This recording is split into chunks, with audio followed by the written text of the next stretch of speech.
Robin Minz को लेकर Mumbai Indians से बहुत बड़ी खबर निकल के सामने आ रही है कि रॉबिन मिंज अब मुंबई इंडियन के लिए नहीं खेल पाएंगे। अब एक मुकाबले में रॉबिन मिंज जो कि मुंबई इंडियन के लिए नहीं खेलेंगे और मुंबई इंडियन जो कि अब शायद दिख रही कि क्वालिफाई अब कर जाएगी, लेकिन रॉबिन मिंज को एक भी मुकाबले में मुंबई इंडियन अब शायद नहीं खिलाएगी, क्योंकि जिस तरह की बल्लेबाजी रॉबिन मिंज कर रहे हैं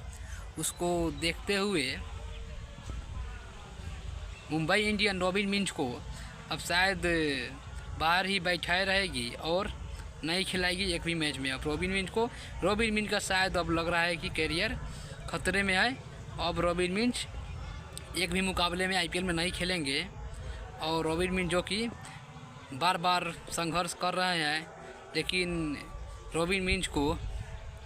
मौका नहीं दिया जा रहा है। क्या रॉबिन मिंज को मौका मुंबई इंडियन देगी या नहीं देगी, लेकिन हमें तो लग रहा है कि मुंबई इंडियन रॉबिन मिंज को शायद अब एक भी मुकाबले में नहीं खिलाएगी,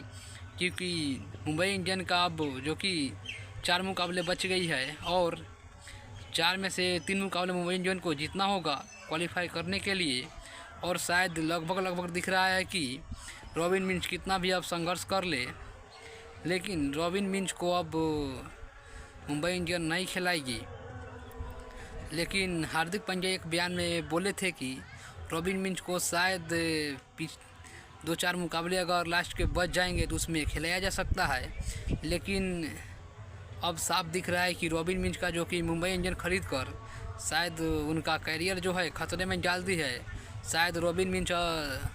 दूसरे किसी टीम में होते तो शायद अभी खेलते होते, लेकिन रॉबिन मिंज जो कि मुंबई इंडियन में आए और 2 मुकाबले में जिस तरह से खिलाए गए और उसके बाद रॉबिन मिंज जो कि लगातार बाहर चल रहे हैं और रॉबिन मिंज काफ़ी संघर्ष कर रहे हैं, शायद रॉबिन मिंज अब नहीं खेल पाएंगे और रॉबिन मिंज को अब बहुत मेहनत करना होगा और रॉबिन मिंज को अगले मुकाबले में शायद खिलाया जा सकता है अगले सीज़न में, और रॉबिन मिंज अगले सीज़न के लिए तैयारी करे।